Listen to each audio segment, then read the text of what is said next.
കേരളത്തിൽ നിന്നും ഇന്ത്യ മുഴുവൻ ന്യായ പദ്ധതി നടപ്പിലാക്കാൻ പോവുകയാണ്. നിങ്ങൾ എന്നെ വിശ്വസിക്കുക. 6,000 rupees a month. 6,000 രൂപ ഒരു മാസം. Every single month. ഓരോ മാസവും 6,000 രൂപ. 72,000 rupees a year.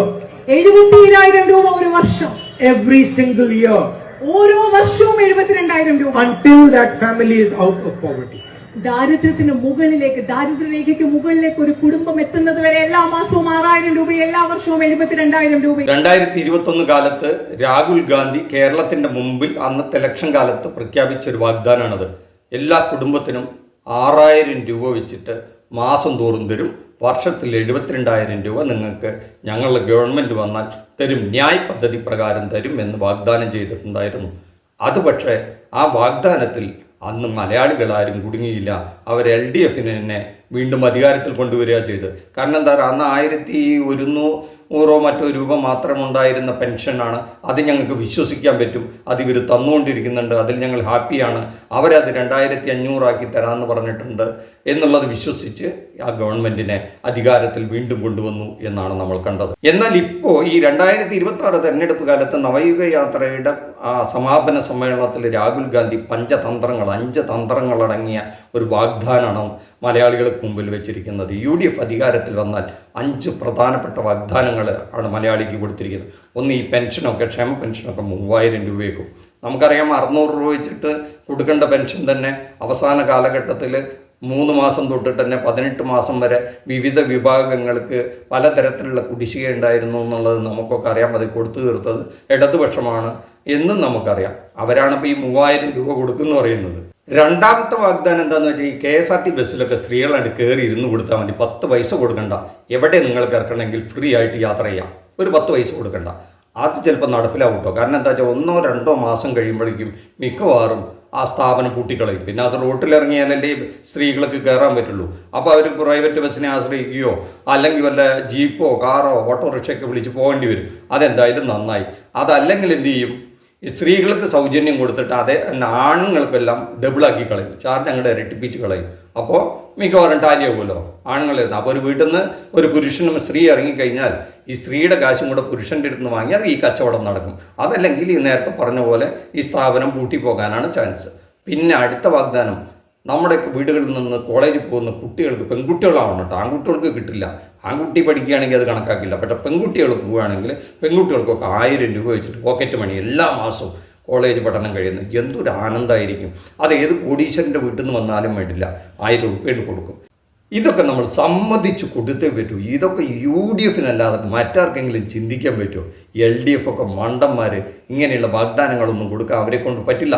ഇത് ഹിമാചൽ പ്രദേശിൽ പയറ്റിയിട്ടുണ്ട്, അവിടെ ഈ വാഗ്ദാനങ്ങളൊക്കെ കൊടുത്തിട്ടുണ്ട്, ആൾക്കാർ അതൊക്കെ പ്രതീക്ഷിച്ചിട്ട് വോട്ട് ചെയ്തിട്ടുണ്ട്. പക്ഷെ അവിടെ ഇതൊന്നും കൊടുത്തിട്ടില്ല, അല്ലെങ്കിൽ നടപ്പിലാക്കിയിട്ടില്ല എന്നാണ് കേട്ടറിഞ്ഞത് കേട്ടോ. പല വാഗ്ദാനങ്ങളും നടപ്പിലാക്കിയിട്ടില്ലാത്ത കാരണം അന്വേഷിച്ചപ്പോൾ ഓൾറെഡി ഇപ്പോൾ ഈ സർക്കാർ കടത്തിലാണ്, ഇനി ഇതിനും വലിയ കോടിക്കണക്കിന് രൂപയും കൂടെ കണ്ടെത്താൻ കഴിയില്ല എന്ന് പറഞ്ഞിട്ട് പല വാഗ്ദാനങ്ങളും നടപ്പിലാക്കാൻ കഴിഞ്ഞിട്ടില്ല എന്നാണ് പറയുന്നത്. ഇനി അടുത്തൊരു വാഗ്ദാനം എന്ന് പറഞ്ഞാൽ 25 ലക്ഷം രൂപയുടെ ഇൻഷുറൻസ് ആണ്. നമുക്ക് അസുഖം വന്നാൽ വെറുതെ ഹോസ്പിറ്റലിൽ പോയി കിടന്നു കൊടുത്താൽ മതി, സുഖ ചികിത്സ കഴിഞ്ഞ് തിരിച്ചു പോരാം, 10 പൈസ കൊടുക്കണ്ടെന്നാണ് പറഞ്ഞത്. അത് രാജസ്ഥാനിൽ അവർ നടപ്പിലാക്കിയിട്ടുണ്ട്. അവിടെ അന്വേഷിച്ചപ്പോഴാണ് കാര്യം മനസ്സിലാകുന്നത്, ഈ സ്വകാര്യ ആസ്പത്രികൾ പലതും ഈ ഒരു പദ്ധതി നടപ്പിലാക്കാൻ തയ്യാറില്ലത്രേ. ഈ ചെറുകിട ചില ആസ്പത്രികൾ, പ്രത്യേകിച്ച് രോഗികളൊന്നും വരാത്തവർ ഈ സ്കീമിലെങ്കിലും അവരെ സംബന്ധിച്ചിടത്തോളം കുറച്ച് രോഗികൾ കിട്ടിയാൽ കിട്ടട്ടെ എന്ന് വിചാരിച്ചുകൊണ്ട് ഈ സ്കീം നടപ്പിലാക്കിയിട്ടുണ്ട്. അപ്പോഴാണ് മനസ്സിലാക്കുന്നത് പലതിൻ്റെയും ചാർജ് കമ്മിയാണ്. റൂം റെൻറ്റിന് എന്നൊക്കെ പറഞ്ഞാൽ 100-200 റുപ്യാണ് ആകെ റൂം റെൻറ്റിന് ഈ ഇൻഷുറൻസിൽ കിട്ടുള്ളൂ. അപ്പോൾ അതിൻ്റെ അപ്പുറത്തേക്ക് നിങ്ങൾ റൂം പോയി കിടന്നാൽ നിങ്ങളുടെ കയ്യിൽ നിന്ന് കൊടുക്കണം, അല്ലെങ്കിൽ ഈ 200 രൂപയുടെ റൂം അല്ലെങ്കിൽ ജനറൽ വാർഡിൽ കിടക്കേണ്ടി വരും. ഇതാണ് സംഭവം. മനസ്സിലാക്കിയപ്പോൾ പലതിനും റേറ്റ് ഇത്രേ പാടുള്ളൂ എന്ന് ഗവൺമെൻറ് പറഞ്ഞിരിക്കുകയാണ്. അതുകൊണ്ട് ആ തുക ഉള്ളിൽ നിൽക്കുന്ന ചികിത്സയെ നിങ്ങൾക്ക് അവിടെ തേടാൻ പറ്റുള്ളൂ. ആ റിസ്ക്കൊക്കെ എടുക്കാൻ തയ്യാറാണെങ്കിൽ ഈ സ്കീം ചിലപ്പോൾ നടപ്പിലാക്കി കിട്ടുന്നതാണ് പറയുന്നത്. അതിനൊക്കെ തയ്യാറാകുമോ നമ്മുടെ മലയാളികൾ എന്നെനിക്കറിയില്ല. പിന്നുള്ളത് 100% നടപ്പിലാക്കാൻ പറ്റുന്ന ഒരു വാഗ്ദാനമാണ് ഈ സീനിയർ സിറ്റിസന് ഒരു തനിയ വകുപ്പ്. അതിനിപ്പോൾ ബുദ്ധിമുട്ടുള്ള കാര്യമല്ലല്ലോ. കുറച്ച് സ്ഥലവും ഒരു ബോർഡും വെച്ചാൽ കുറച്ച് ഉദ്യോഗസ്ഥരുണ്ടെങ്കിൽ അത് നടപ്പിലാക്കാം. അതിന് നമുക്കൊരു ബിഗ് സിലോട്ട് കൊടുത്തേ പറ്റൂ. അപ്പോൾ ആ ഒരു നടപ്പിലാക്കാൻ പറ്റുന്ന ഒരു കാര്യം എന്തായാലും തീരുമാനമായി. ഇനിയിപ്പോൾ അവരുടെ പ്രകടന പത്രിക വരുമ്പോൾ എന്തെല്ലാം ഇതുപോലെയുള്ള മാലപ്പടക്കങ്ങളെ പോലെയുള്ള വാഗ്ദാനങ്ങൾ ഉണ്ടാവുമോ എന്നറിയില്ല.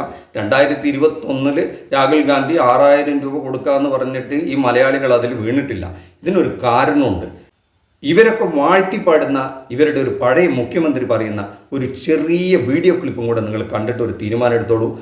ഈ വീഡിയോ ക്ലിപ്പ് കൂടെ കണ്ടിട്ട് നിങ്ങളുടെ അഭിപ്രായങ്ങൾ രേഖപ്പെടുത്തണം. ശമ്പളവും പെൻഷനും കൂടി ഈ കഴിഞ്ഞ വർഷത്തെ കണക്കെടുത്ത് നോക്കുമ്പോൾ ശമ്പളത്തിനും പെൻഷനും കൂടി 80.4% നമ്മുടെ വരുമാനത്തിന്റെ 80.4% വരിക. ശമ്പളവും പെൻഷനും കഴിഞ്ഞിട്ട് നമ്മുടെ സംസ്ഥാനത്തിന്റെ ആവശ്യത്തിന് വേണ്ടി ആകെ കിട്ടുന്നത് 19 പോയിന്റ് ഇതാണ്. ഇനിയും പലിശ കൂടെ കൂട്ടിയാലോ? പലിശ കൂടെ കൂട്ടിയാൽ നമ്മുടെ മുഴുവൻ വരുമാനവും കഴിഞ്ഞ് നമുക്ക് ഏതാണ്ട് 2981 കോടി രൂപ കടമെടുക്കണം. അപ്പം ശമ്പളം, പെൻഷൻ, പലിശ ഇത് മൂന്നും നിറവേറ്റാൻ നമ്മുടെ വരുമാനം കൊണ്ട് സാധിക്കുന്നില്ല. 2001, 2002 നമ്മുടെ പെൻഷൻ ബാധ്യതയുടെ 4 ഇരട്ടിയായി. 2011-12 4 ഇരട്ടി. 10 വർഷം കൊണ്ട് നമ്മുടെ ബാധ്യത 4 ഇരട്ടിയായിട്ട് വർദ്ധിച്ചു. ഇനി അങ്ങോട്ടുള്ള കണക്കുകൾ നോക്കുമ്പം ഭീകരമായിട്ടുള്ള സ്ഥിതിയാണുള്ളത്. അപ്പോഴാണ് രാഹുൽ ഗാന്ധി വന്നിട്ട് ഒരു 10-30,000 കോടി രൂപയെങ്കിലും, മിനിമം ഒരു 20,000 കോടി രൂപയെങ്കിലും അധിക ചെലവ് വരുന്ന കുറേ പദ്ധതികൾ നമ്മളിവിടെ പ്രഖ്യാപിച്ചിരിക്കുന്നത്, കേരളത്തിൽ പ്രഖ്യാപിച്ചിരിക്കുന്നത് എന്ന് ഈ മാലോകരും മലയാളികളും അറിയട്ടെ എന്ന് മാത്രമേ പറയാൻ പറ്റുള്ളൂ. നന്ദി, നമസ്കാരം. മറ്റൊരു വിഷയവുമായി മറ്റൊരു എപ്പിസോഡിൽ കാണുന്നവരെ താങ്ക് യു.